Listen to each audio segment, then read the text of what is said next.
All right, we are getting ready for our chapter 5, and we'll try to do this within an hour, which will be great. So let's go ahead and bring up our textbook for chapter 5,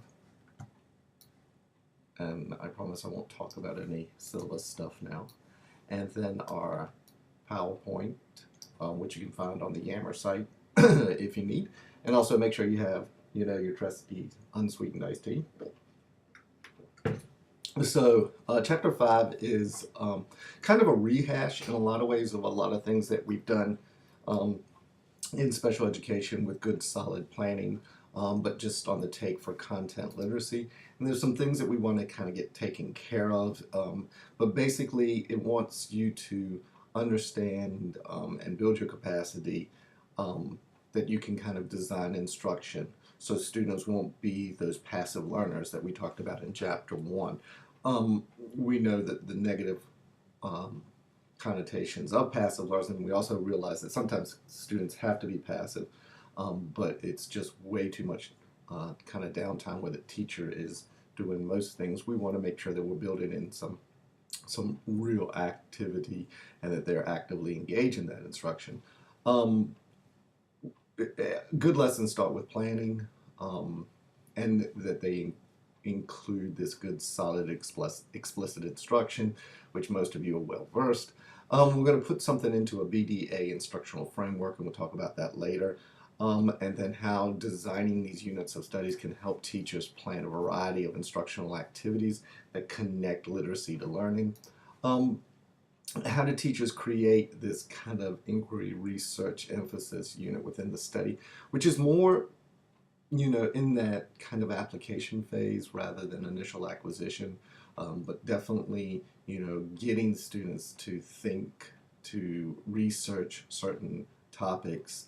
That's going to mean that they're going to invest in it, and it's going to give them meaning to that content, which is going to help a lot with comprehension and the overall understanding and generalization of those skills to topics we didn't even really kind of talk about.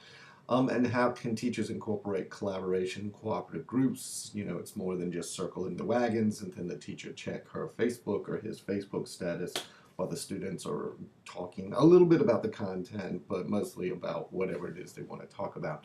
And how do we guide instructions from different reflective discussions? There's some key vocabulary that we'll learn, but right now take a few minutes in these terms, if you don't know them, to be able to find where they are in the text, so that you can kind of help. But some of these things are, well, most of these things are things that we're going over in the text. All right. A lot that we were talking about in instructional scaffolding. Um, you know, we know what scaffolding and Coyne and Camino and Carnine talk about mediated scaffolding. So we talk a lot, in math science and social studies and other content courses that students need scaffolds, these supports. But we also know that it's questionable whether they're at mastery if they're still in need of those scaffolds while they're applying the skills. So mediated scaffolding of those instructional content is incredibly necessary, but it does have to be mediated. So what is instructional scaffolding? That does allow teachers to support students, and the students can still be independent, but it doesn't overwhelm them with new information. It kind of targets the new skill that we want the student to kind of master, and it provides supports or hints, whatever, for these other skills that we'll get to later. But instead of just throwing a kid in the mix, of this and overwhelming them, let's just kind of compartmentalize this out some. Let's scaffold the things that aren't critical right now, so that they can get to this, content that is critical. And we do that a lot with strategies. If we do this over and over, then this becomes a very integral, understandable kind of component of instruction, and kids become very independent. Sometimes when if we switch over to page 127, we we see these gaps um, uh, between the ideas that a student has, um, their prior knowledge, their attitudes, the cultural backgrounds, the language proficiency, and what they're trying to convey. And so scaffolds provide a bridge that allows them to use that particular strategy that we are trying to get them to incorporate. A lot of times, this strategy, especially for a very competent um, individual, will use strategies that allow them to get the text. But struggling readers and people that students who are having a difficult time with the content, teaching them the strategies necessary to be able to interact with that content, to bring meaning to that content, is very desirable. But those strategies that very literate individuals do, that have strong content literacy, just do naturally, because they learned them early and it's become so seamless now. For the more naive learner, they or less successful learner, we got to teach those strategies explicitly. So not only how or what to do, but when to do it. And you can only do that through explicitly teaching that information. And that gives them so much more independence when they know not only why am I using this strategy, oh, okay, now I also know how, but when to use that strategy. And when is a critical component, because a lot of times students will use a strategy to death. They don't switch them up, much as a teacher will use a strategy over and over and over again, and they don't mix it up any, and that becomes somewhat problematic. Because no strategy is robust enough to be able to handle everything. So kids need to know when, adults need to know when to use a particular strategy, how to use that strategy correctly, and why in the world are they using that strategy. So explicit instruction really assists us in being able to do that. And if you look at figure 5.1 here, it talks a little bit about where do we go, and some of these things become very familiar to you, when we're talking about explicit strategy instruction, or just explicit instruction together. We are really kind of talking about that initial acquisition. You know, I know I should probably use this or be able to do this, but specifically, you know, how am I going to do this? And explicit instruction really takes a kid from a very initial, very basic, minimal understanding to having those kids be able to apply that independently. The first thing that we have to do is we have to kind of create some awareness. Why do this? What is this strategy, and why do I need to do it? Why can't I just read the text in a monotone, way like I always have? Why do I need to know how to do this particular strategy? And then once they understand the purpose of it, then the teacher has to have some credibility by being able to model and demonstrate it. Here, I can actually do it, and there's some guided practice that comes in with this, and independent practice, and then we really want kids to be able to apply those skills. So that looks a lot like that lesson plan of modeling, guided practice, independent practice to get to mastery, and then enrichment, enhancement, application, and some sort of assessment. Those are all for get those skills to generalize. It looks very comparable to what you guys have seen a lot. So during that, creating awareness, the strategy awareness explanation, here on the text, page 128, being able to get the students, to assign the students a task, of I don't know, a passage, between, 500 and 1,500 words. And then get them to go ahead and read that. We want to introduce the strategy that you want them to use, because you've got in your head, I want them to use this strategy on this 500 and 1,500 word passage. So let's just say the strategy of being able to write a summary.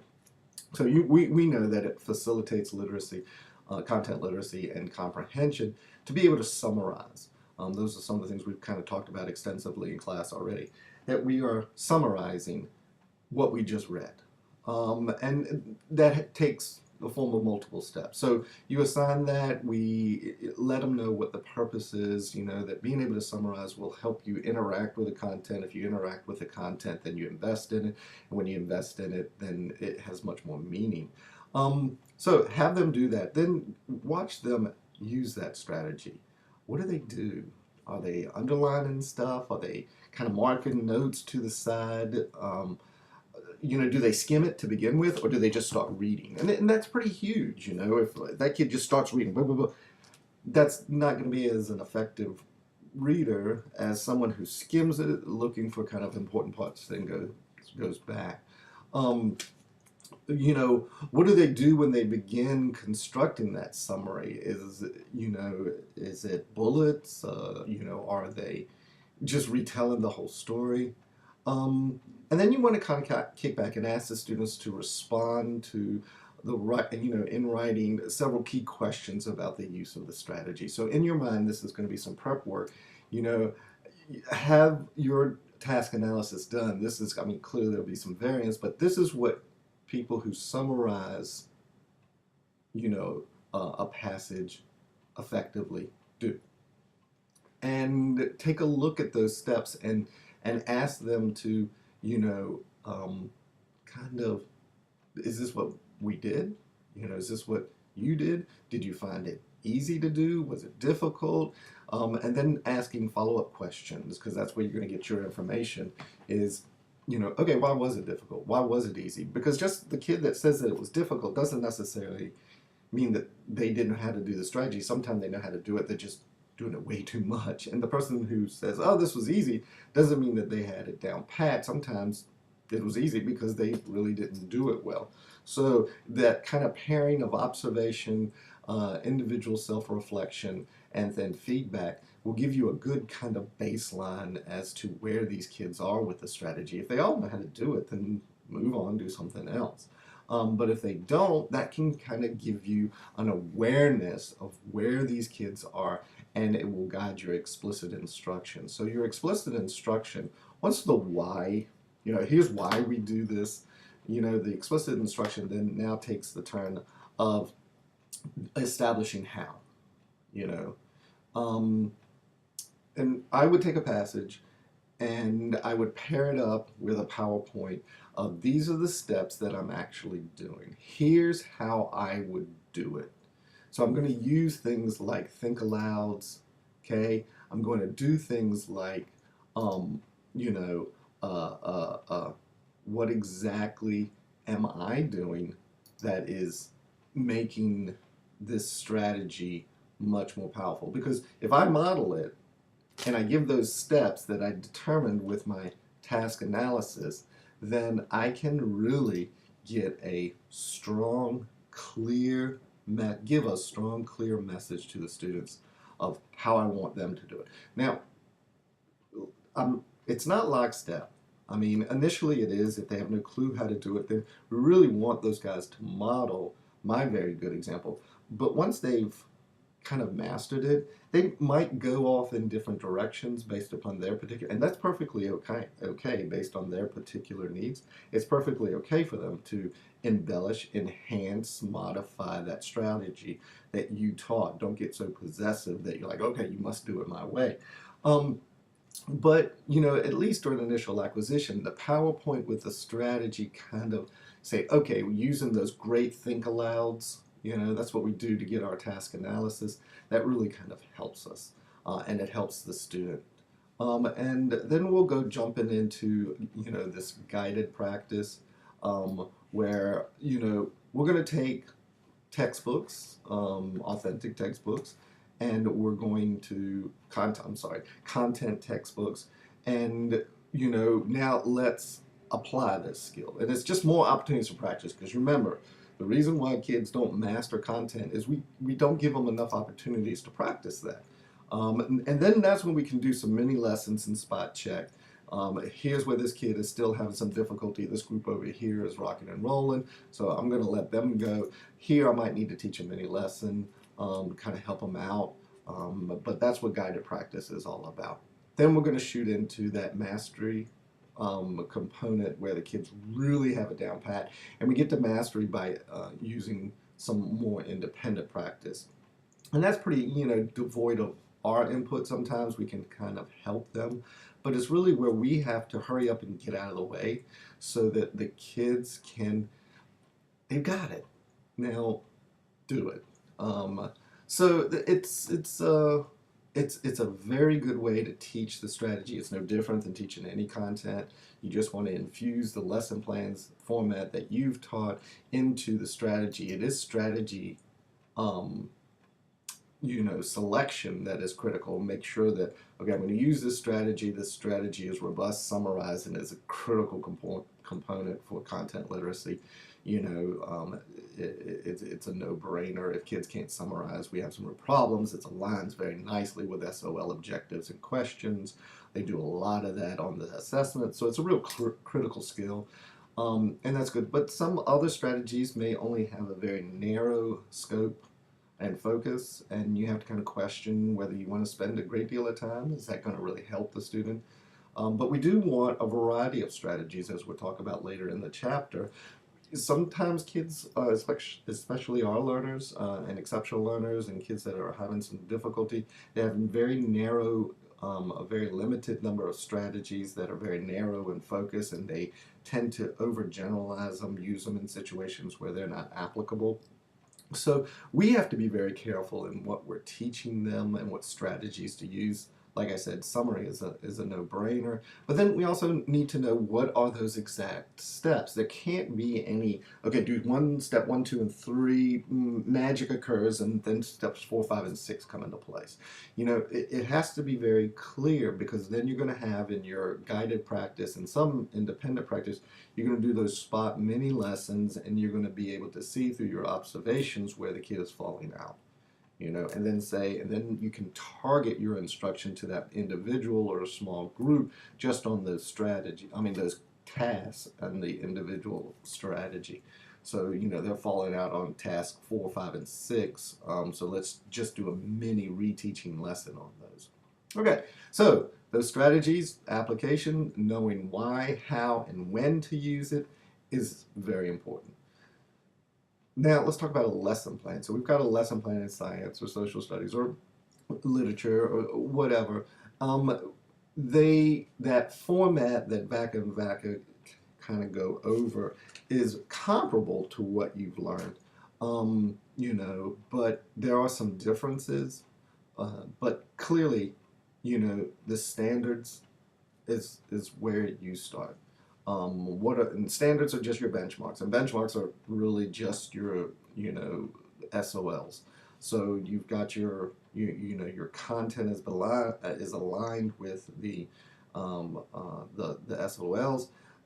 That's what you need to teach. There's some pushback on that because sometimes people think, oh, you're making me teach, and it is the guidance. It is, if you really dive into the SOLs, it's not awful, the content that it's saying, look, this is what the kids need to master. And it clearly doesn't tell you how to teach it. And it doesn't limit you from going off in different directions. I think these are comments that teachers make all the time, partially because they feel the time crunch, because they're not as effective or efficient in teaching sometimes. Sometimes they're trying to teach content to kids that is way over their head. A lot of times they have not planned their lesson very well, so it goes on much longer than it needs to. They don't use evidence-based practices or best, ways. They haven't thought a lot about the strategies that they're trying to teach. They rely way too much on a basal that they haven't practiced, or a textbook that they haven't really opened that much or studied that much. There's a lot of things that teachers do that waste a lot of time in the classroom. And I'm not saying that the requirements that are placed on teachers aren't challenging, but they are doable. Many teachers are able to do that and are able to enhance and expand on the basic requirements of SOLs or standards. So if one individual is able to do it, then others. It's just that they have a skill set that maybe sometimes other teachers don't, and that brings a lot of hostility. I can hear the teachers yelling, "Who the heck are you? I've got all these behavior problems." Look, they're intertwined. You a lot of times you have behavior problems because you didn't plan well, because the content you're trying to teach is way too easy, way too hard. Your pacing is way too fast or way too slow. You're not planning. You've got way too much passive learning going on in your class. It's quite frankly boring. And let's call it what it is. You have direct control over that in your planning. When you're sitting down and you're planning your lesson, you have direct control over that. And again, I hear the groans. I don't have any control. I'm told I have a scripted program. I have this. Look, yes, you do. The bottom line is that you have to plan. 70% of the work, I think it was at the quote at the beginning of the chapter, is plans are nothing, planning is everything, and it's, 90% of your results come from activities that consume 10% of your time. Again, your results come from planning, not always doing, and if you don't plan, you're doomed. Okay, so you can complain, you can scapegoat an SOL or an administrator or a program or whatever it is that you want to do. But at the end of the day, if you're packing your stuff up and you're not going to look at it again until you arrive at class and you haven't prepared, it's no different than anyone else not practicing their skills. My guess is those teachers who are complaining an awful lot about students not preparing, they themselves are not preparing that much either. So, they're modeling the skill. Now, for those teachers that are planning an incredible amount, maybe there's some tweaking that needs to be done. And this could give you a guide that maybe help you. One is, what are your local, state, national standards? Which one are you addressing? Stop fighting this battle. Which one are you addressing? And then come up with your instructional goals. Reverse engineer this. Where do you want the kids at the end of this unit? Where do you want these kids at the end of the week? Where do you want these kids at the end of this lesson? So what knowledge, skills, and dispositions, what attitudes, knowledge, skills, and strategies will the students gain from participating in this lesson? And just don't, say, well, this is what I want to do. Write that out. What are the standards? Here are my instructional goals. And start from the end. Reverse engineer it. Where do I want them to be at the end of this lesson, this unit, this class period? Okay? What are some essential questions? That design, the design element, the coin and Carmine and Comenius, of big ideas. Because that is what's going to tie everything together. What are the big questions? What are those big questions that you're going to keep coming to? So you're learning all this little bit of information. How is that information applying, answering that big question? So if it's science, that scientific methodology, all that stuff that you're learning gets applied back to the scientific methodology. How are you going to generate discussions, with these big questions? How is those questions going to help students focus and refocus on important aspects? You want them to think of those 2 or 3 big questions. How does what I just read relating back? Again, that gets kids thinking and interacting with a text. They're not passive. I always think that active learning is hands-on crafty stuff. Look, active learning is me reading a chapter and saying, how does this apply to the scientific methodology? How does this apply to proportions? How does this apply to convection? Okay, all this stuff. I'm reading about mass. How does that apply to our 2 or 3 big questions? When they're interacting with that text, great. That means they are forming an investment. That means their content literacy is gaining, and they are active. Now, they're not doing a project with paper mache. They are interacting. It is active.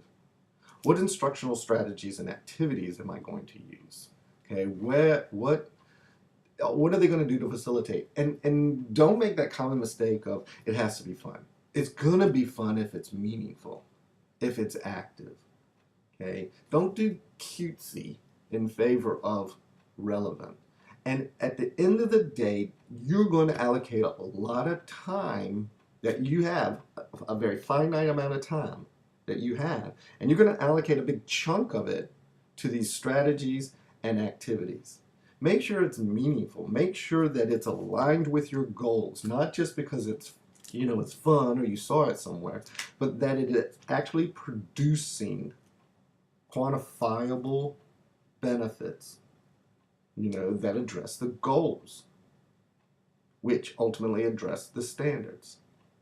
That makes it purposeful. And if you're groaning and saying, oh, that's so just contrived, it's not. Kids can't buy in. You don't buy into an activity that isn't relevant to what task you're trying to do. That, quite frankly, folks, is busy work. And no one likes busy work. It's fluff and it needs to be cut. We need to then spend a little bit of time on, some of these, new literacies that we talked about in chapters 4. What exactly can I do with some of these new literacies? The technology. None, sometimes. But can it extend and enhance the lesson? Okay. And then, of course, what assessment? An assessment isn't just a unit test or a test at the end of the week. I mean, clearly that can happen. But, what we're really looking for is ongoing assessment. Those CBAs, again, taking those activities that we did in the assessment chapter 4, those formative assessments, and infusing that into your planning. It's not, wait a minute, we're talking chapter 5 now. That doesn't have anything. No. Take those assessments. And how are they going to be incorporated into your lesson plan? What probes am I going to use?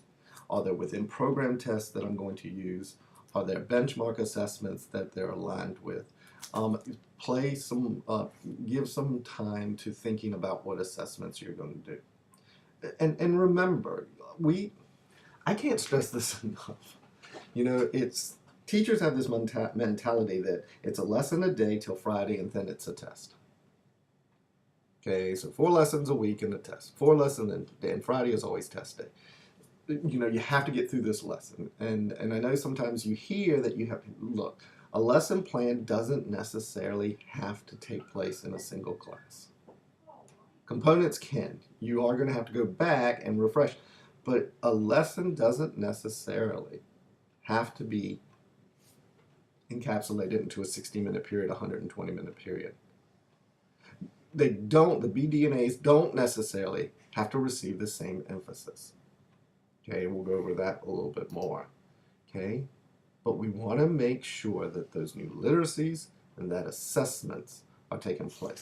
If we can take now just a little bit of your time, and I want you to spend a little bit of time on page 132 and 133 to look at the lesson plan for Vietnam, and we can kind of see this. And it's stretched out. Here's the goal.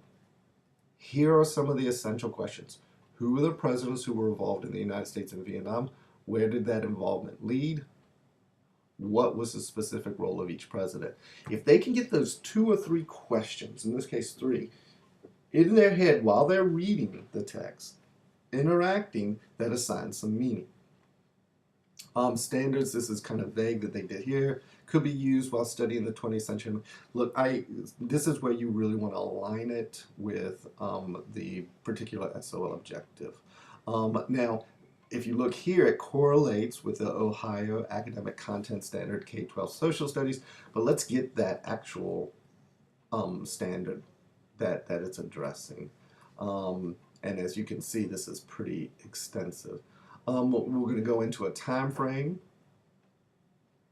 These are the activities, and then it's broken down by day, which is flexible. I mean, it might go in.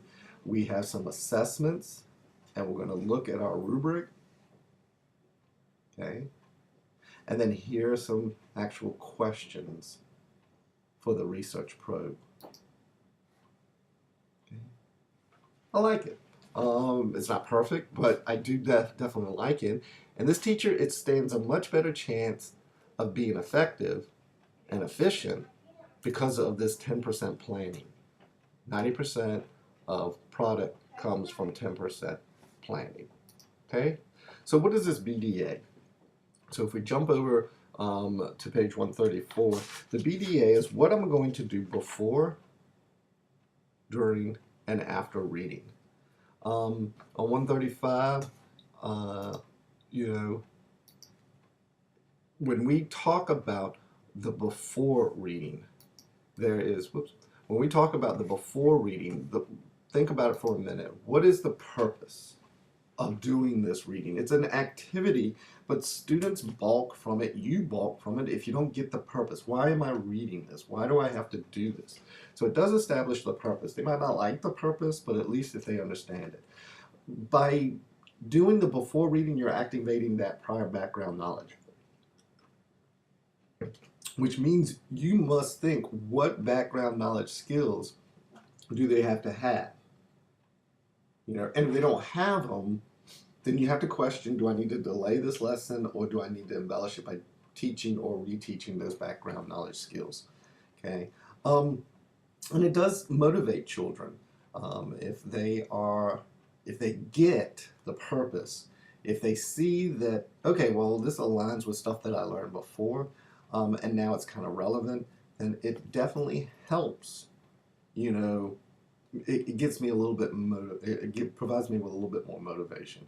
Now, during the reading, what activities are we going to engage in? Teachers get what's important in a text.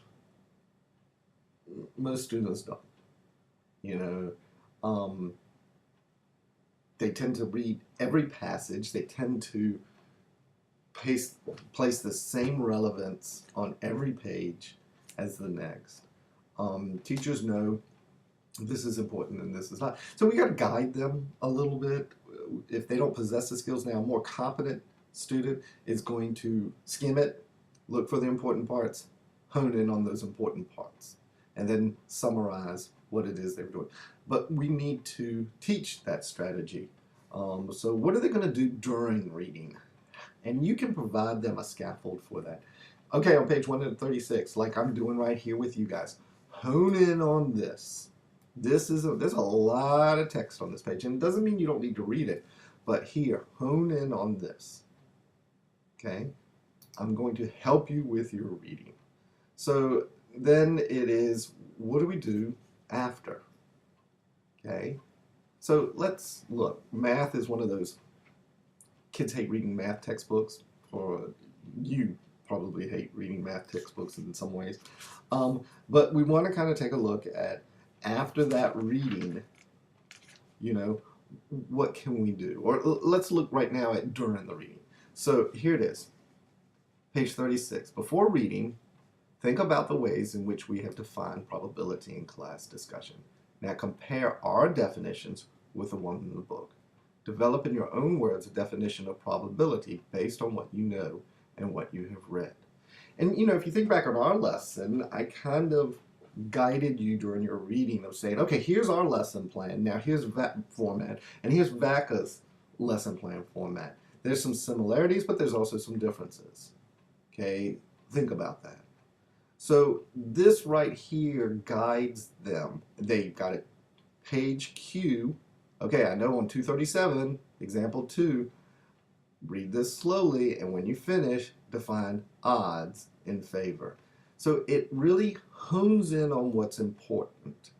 Now, well, when they go to college, they're not going to have it. No, but in initial acquisition of this, it teaches the kids, A, it gets them successful with the content text, and that's huge. But B, as they do it more and more, they become independent of this scaffold. This is nothing but a scaffold that we're going to mediate once the kid's ability improves. Once it becomes very fluid to them and they are automatically using this while they're reading, they will no longer need a scaffold like this. They will do it independent of the scaffold. But for now, there's nothing wrong with this. It helps kids become more efficient.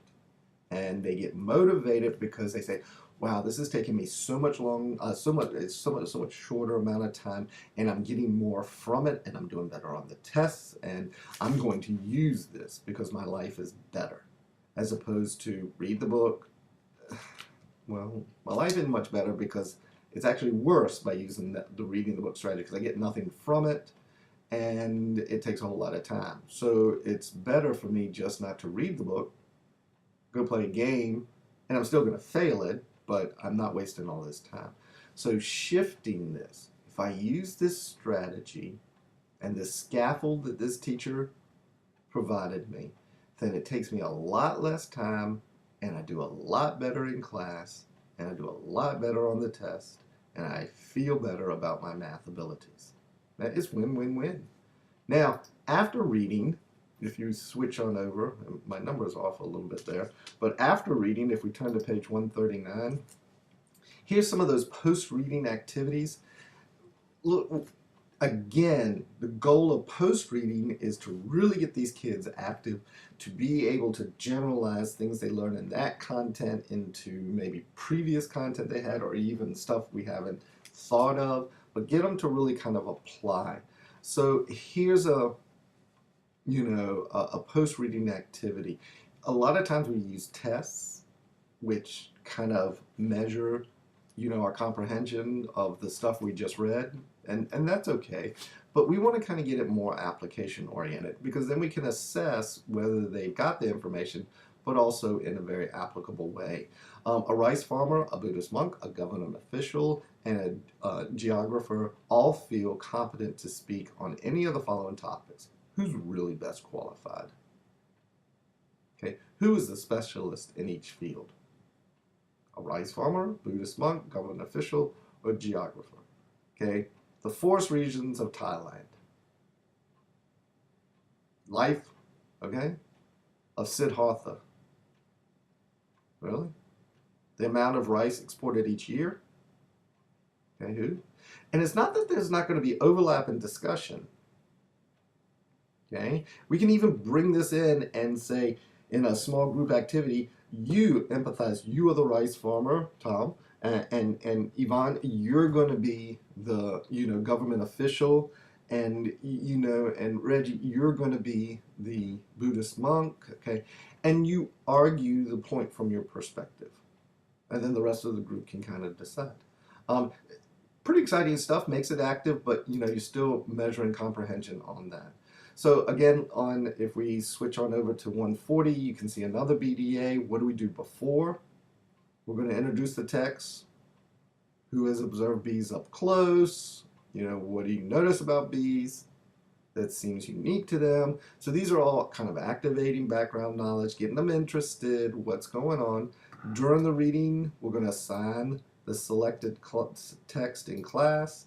Okay, during the reading, the students note the similarities and differences between the ideas on the board. Okay, so these are all things that we can do during. You can give them that scaffold of, okay, hone in on page 142.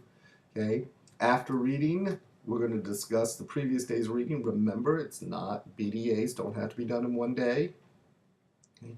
What are we going to do after? We're going to do some experimentation. So this really is meaningful. And, well, I don't have time to do all this because I got to cover all these SOLs. You are covering the SOLs. Okay? You're just not exposing the kids to SOLs. They're actually mastering them. Okay. Jumping along, doing a time check, feeling pretty good about it. Let's start with our questions now. So if you'll pull out your journals, okay.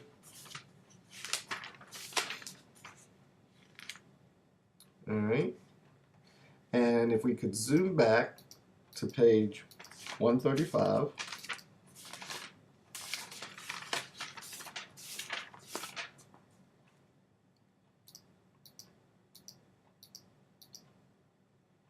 Okay. And I want you to reflect a little bit on your school experience. How did some of your teachers create interest in text reading in the before reading phase of a text lesson? So go back to high school or maybe some of your gen ed classes here or maybe some of your sped classes here. How do they generate kind of motivation prior to reading the text? Okay, so take a few minutes and you can bullet it. The way you did it before was just fine. But how did they generate? Or if they didn't, you can kind of put that there.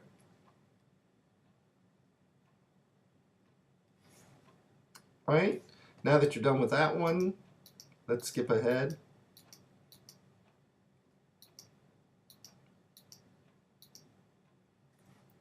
And let's look at our questions. So question 1, in creating lesson plans, the term standards refer to structures and rules for student behavior in the classroom, essential questions that need to be addressed during a lesson, instructional practices that will be used in the implementation of a lesson, or benchmarks established at a state or local level.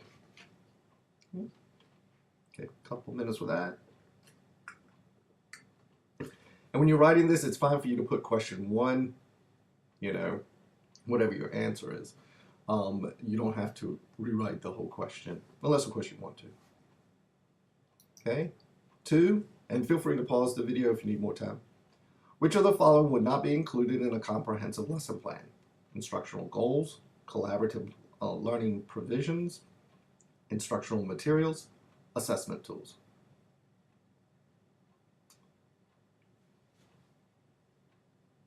Okay. 3, how teachers adapt the BDA instructional framework depends on all of the following except the student, the availability of technological resources, the text, the activities that will be used to teach the lesson.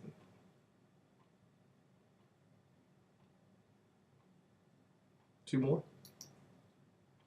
Why should the instructional framework sequence include during reading activities?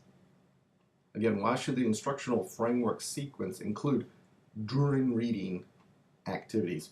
To recognize and identify important parts of the text and distinguish them from less important concepts? To scaffold reader-text interaction and perceived relationships? To utilize prior knowledge in order to better understand topics to be discussed? To guide an active search for meaning. Last one. The primary purpose for after reading activities is to clarify and elaborate ideas from the text, sustain the reader's motivation, guide the reader's search for meaning, allow the reader to predict the content. Now use those strategies in the question of restating the question in your mind, and you'll do much better. Okay, so get those taken care of, and let's zoom back to page 145 if we would. Okay, and we're looking at well-designed units. So we have kind of gone from lesson plans to units, and what is it? What is a well-designed unit? Well, they're going to have a title reflecting the theme or topic of that unit. Unit is multiple lessons that kind of fall within a big idea per se, or theme. So, this could be over the course of 2 weeks, 3 weeks. What are the major concepts that are going to be learned, or those individual learning objectives? Is this theme and topic aligned well with our benchmarks, with our standards? The text and information sources to be studied by the student, what activities we're going to engage in, and how are we going to assess this unit. And that assessment is different than your formative of your lesson plan. Usually that's a kind of a test or an overall, kind of unit assessment. But we need to spend a little bit of time on that. So if we can, how do we do that? If we look at the box on page 149, okay, there's a procedures that we want to include in those units.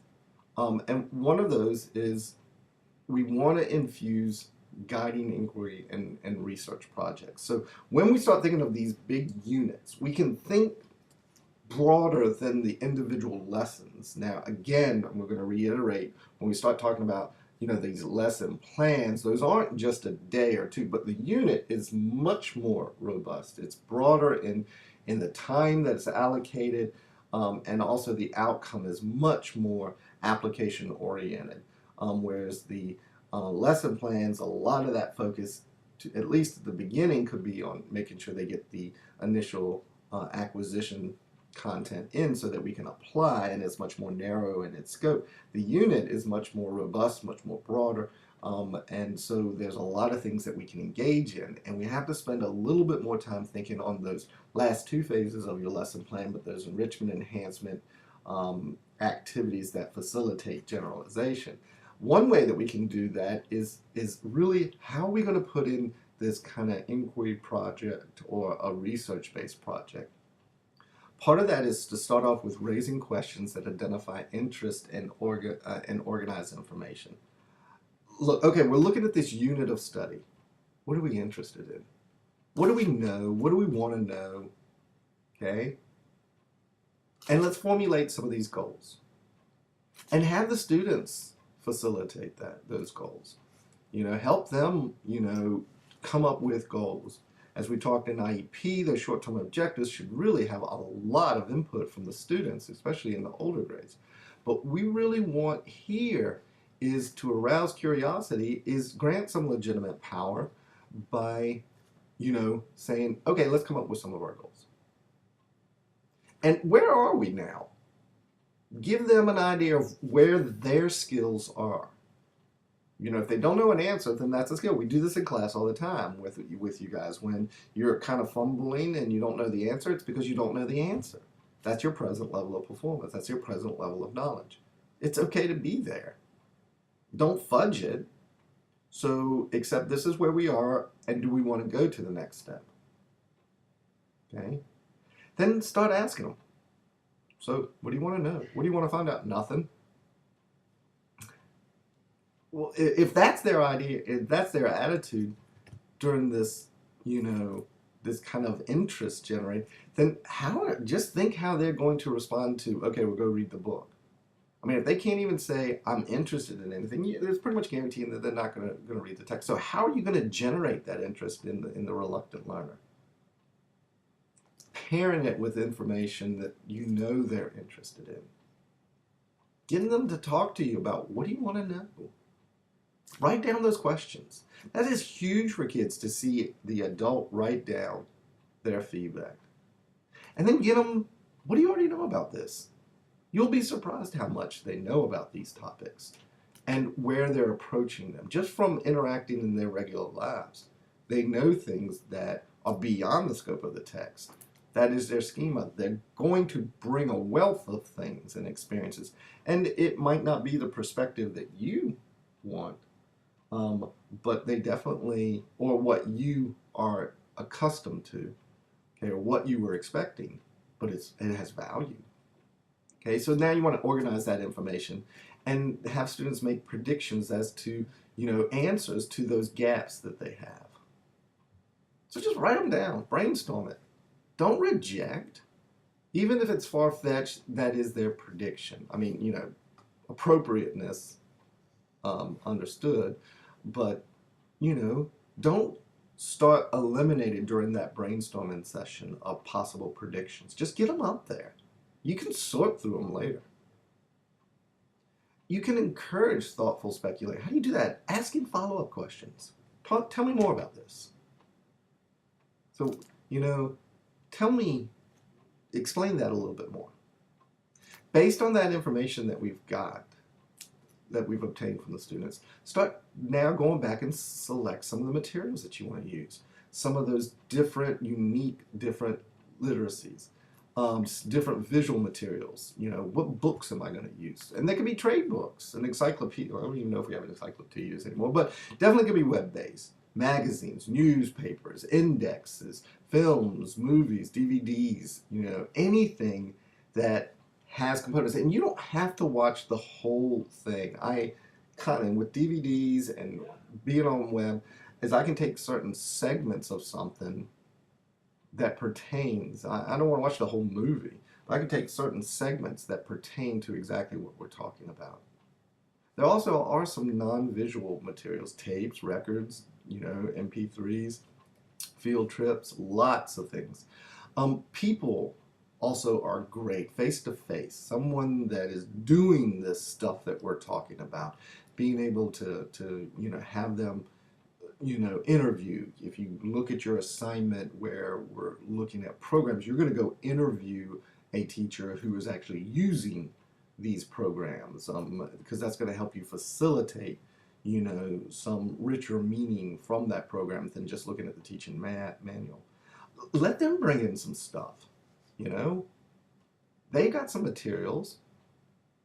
Bring them in, and then you're going to kind of guide that search by engaging in and encouraging active research, by reading stuff, listening to things, observing, talking, writing.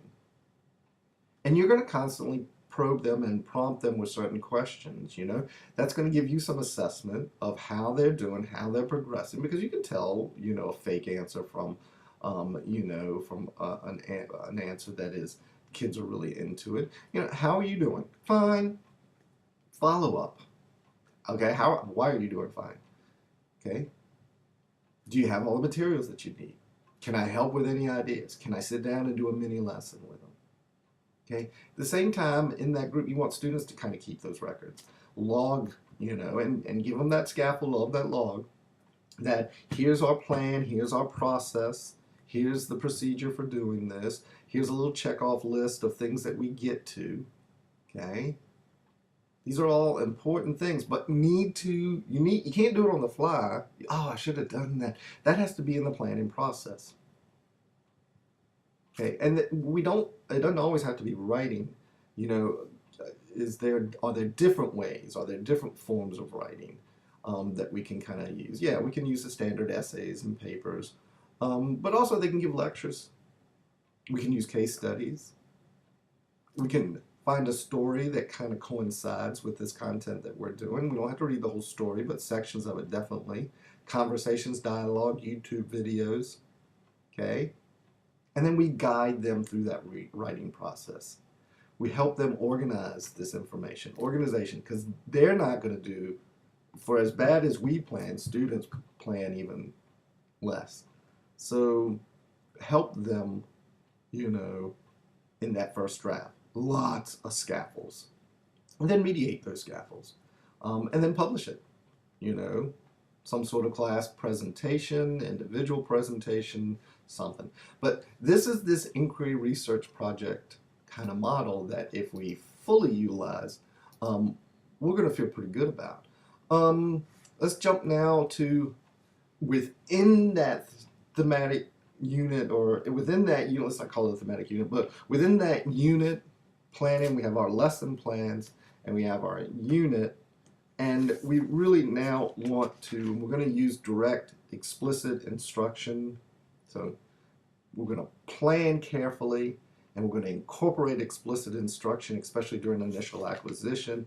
We're going to have a very clear planning process that uses a lot of modeling, guided practice, independent practice. Then we're going to go into enrichment enhancement. We know that a lesson is not just for a day, that they can bleed over, and they might get 2 lessons in a day.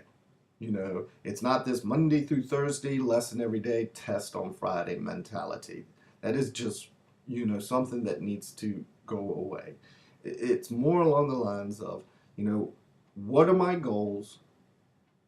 How do I put this in, a format that kids can handle? And then allocate enough time that is necessary for kids to get to mastery and start to generalize through application a lot of this content. So, it makes a lot of sense. Plan it, use explicit instruction, then take those lessons and let's make sure that we're incorporating them into some sort of unit, some more comprehensive.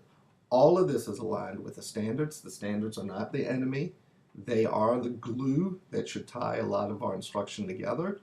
They help guide us, else we'd be all over the map in a lot of ways. And so now we've got these units, and now it is this, how am I going to, generate enthusiasm? I'm going to put, what am I going to do before, during, and after reading? And I know I want inquiry model. I know I want a research model in that, and I can incorporate those into my unit planning. Okay, and then I want to, start thinking about what are the actual activities that we are using. Um, and vaccach give a lot, and there's pluses and minuses to all of these. So jump over to 152, and we start seeing these cooperative learning groups. And cooperative learning groups are generally kids are bringing skills to the table. And, you know, I have mixed feelings about cooperative groups because I see them done so poorly. It is, let's just get everyone together and go do something. If they're not purposeful and linked to something and you don't do a lot of prep work prior to, then it kind of falls apart. But when done well, they're pretty good. There's some characteristics, usually they're heterogeneously based, so you're going to have to spend in your planning some particular attention of how to not make the more advanced kids take over and isolate the more naive learners. How are you going to get some learning opportunities and leadership opportunities for kids? But it is very difficult to do a heterogeneous grouped cooperative learning activity because it's not just the content that has to get taken care of. It is how do we include all the learners? And there's a couple of them. Jigsaw is pretty interesting. It's when the groups of 3 to 6 members are going to split up content and they become experts in an area, and then they are expected to teach the group. So it's not only that they need to become experts in their subcategory of this big picture, but then they also must learn from their other colleagues who are experts and tie all this together. It's kind of gestalt, that the sum is greater than the individual parts. And what we really want to do is, look, here's your section, here's your section, here's your section. Now, teach me. Okay, I'm up to speed. So take a break now and go back to your response journal. And how would you use Jigsaw strategy in your content area classes as a teacher of exceptional learners? So how would you, let's not make it a resource class, you're in an inclusive setting. How are you going to use Jigsaw strategies in the content area? And specifically, how are you going to make it so the exceptional learner isn't isolated, that they can earn the confidence to their peers when they're teaching? So it's a very sensitive thing because sometimes the exceptional learner may be viewed as incapable, and that might be a weak area and the group gets concerned. How do you make sure that the colleagues of non-disabled students have confidence in the exceptional learner? Ability to be the expert in that content, because boy, they sure can. Remember, children with learning disabilities are at least average intelligence, and most of them are much greater than just average. They have a lot to contribute, but it is that perception sometimes that they are incapable. So they might need some added support, and support does not mean do it for them, but what are the scaffolds that maybe we could use? So take a little bit of time and think how Jigsaw can be incorporated.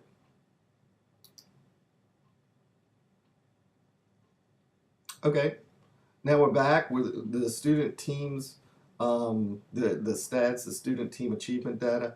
Look, teacher, it's going to go from whole to individual group.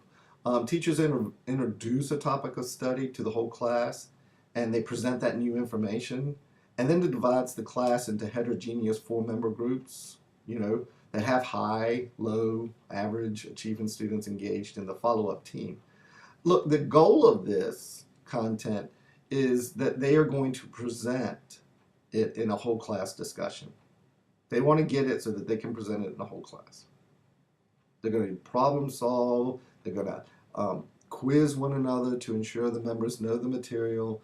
They're going to go deeper. They are going to help each other. They're going to take these quizzes prepared by the teacher. And then a team score is determined by the extent which each member team improves over past performance. So it's a real growth model.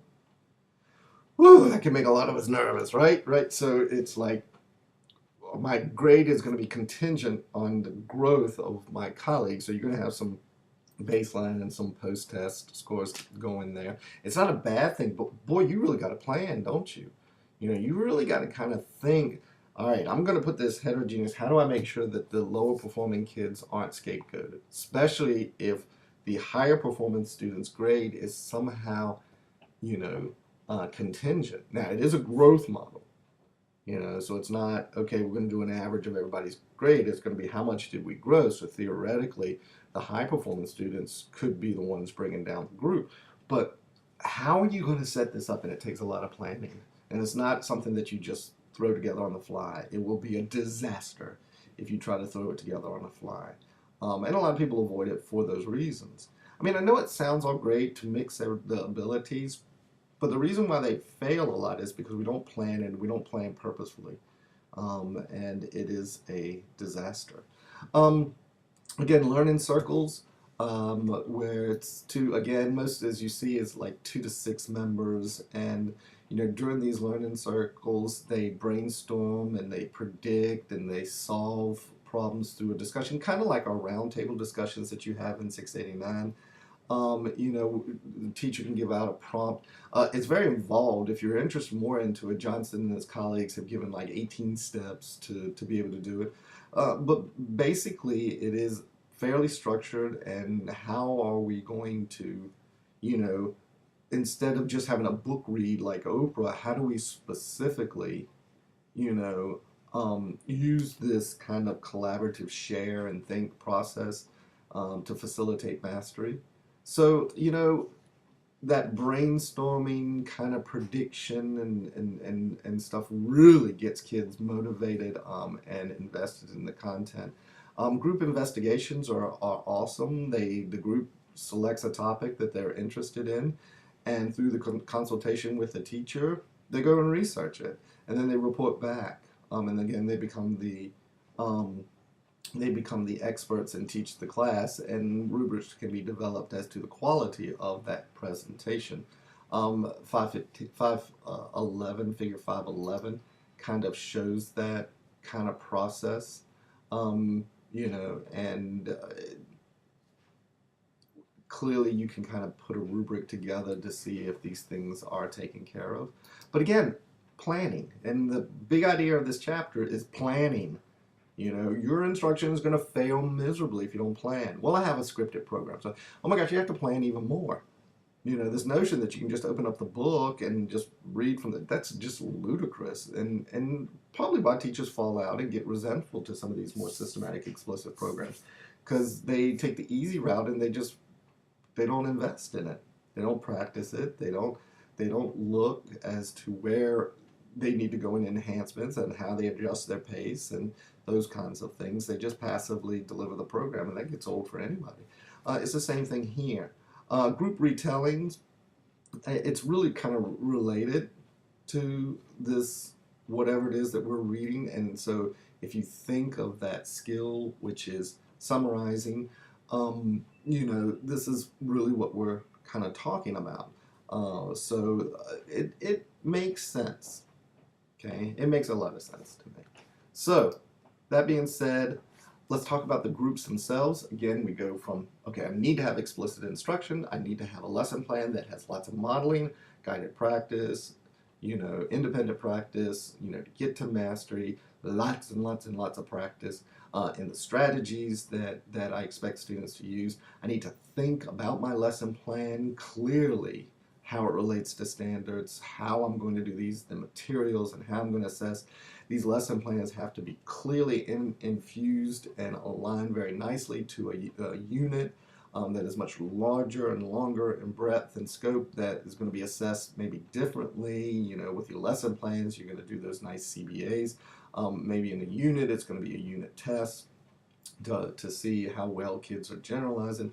Now, what components in this unit are we kind of thinking about, those nice BDAs, and how am I going to, infuse inquiry models, of learning into these units, because this is where I can do it. Is, okay, they get an initial acquisition, now I want them to go, and I want them to be little researchers. The format, how am I going to set up this instruction? I'm going to utilize lots of different cooperative groups. They all have pluses and minuses, and I have to plan very careful for it. And then now it is group size. When we were talking about cooperative groups, we were kind of saying 2 to 6.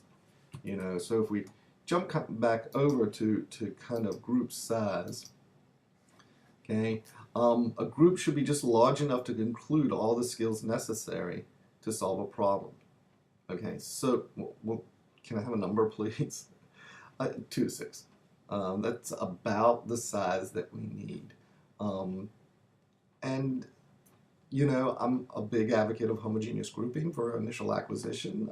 But I don't think homogeneous grouping is necessary if kids possess the skills when we're going and doing some of these application components. I don't think it's necessary. I think there's some things that we can do in heterogeneous groups that make sense. But what's most important is that we have to set up what is the goal. Okay? What goal are we doing? What are the tasks? And everybody kind of has to agree. If there's disagreements, they've got to defend it. And they can't take it personally. Well, they can, but it's not effective if they do. And so teaching kids how their ideas can be challenged and they have to give and take. These are important skills to learn. And we can't have a student dominate it. And you're going to have a student that dominates it. I mean, we've had group activities where clearly I've heard where students said, look, we're doing it this. I want to earn an A. We're doing this. And man, that's just awful. So, because that keeps each student from participating.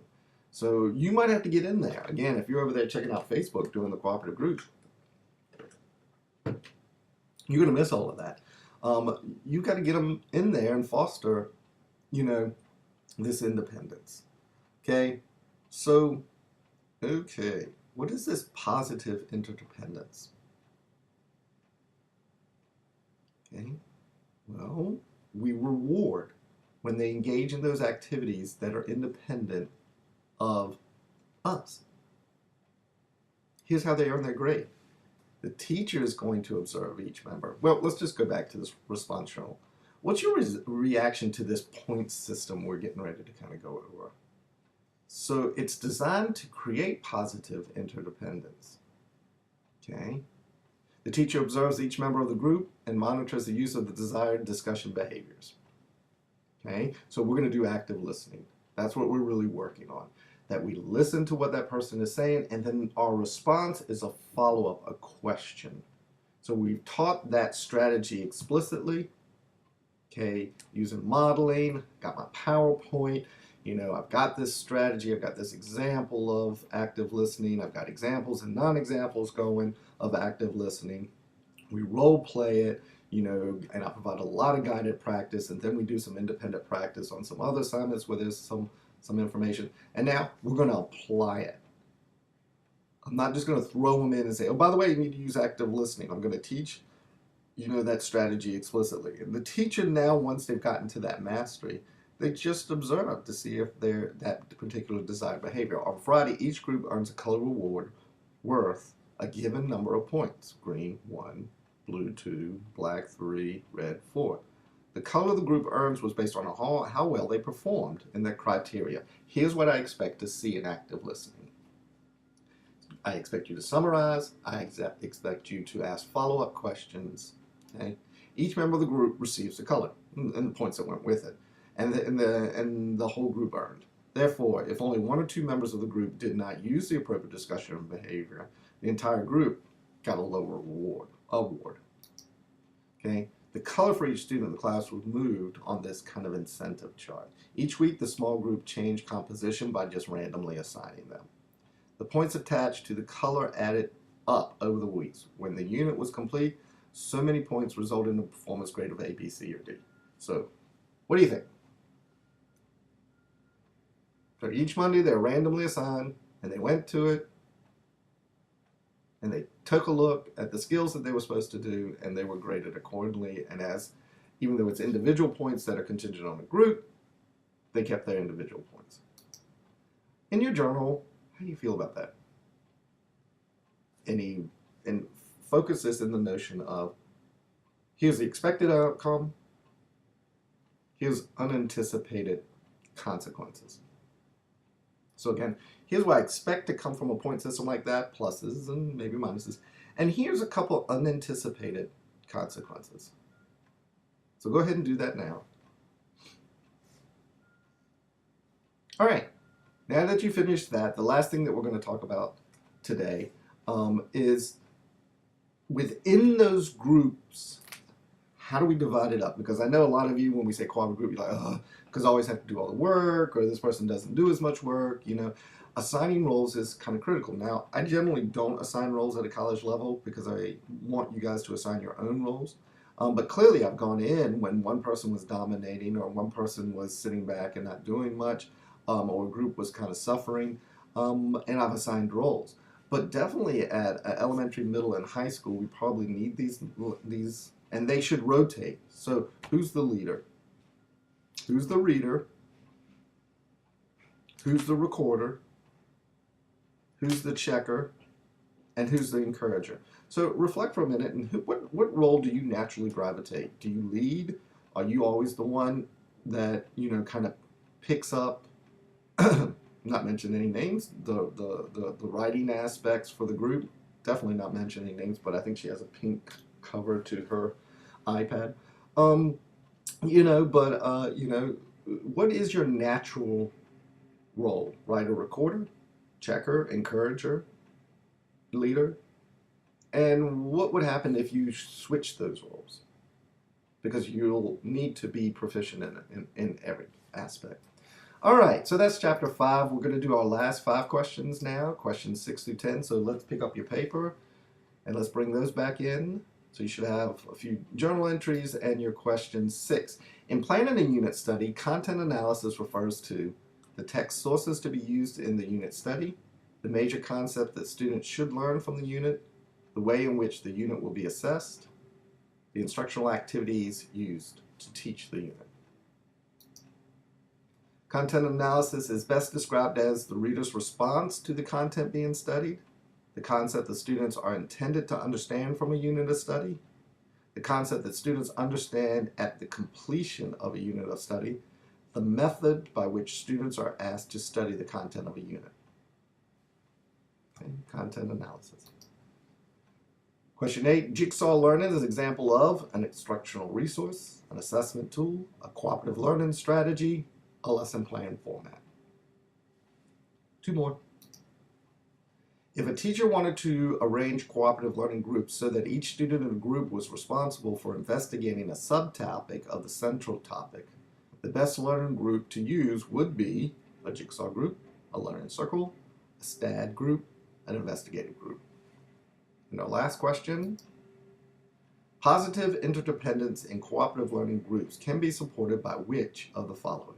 Establishing behavior guidelines before commencing small group work, encouraging competition among group members, encouraging competition between groups, establishing homogeneous groups. Okay, so those are your final questions. Your journals are done, and my goal was to be finished within an hour, and I am 6 minutes early. All right, great job, everybody, and I will see you Monday.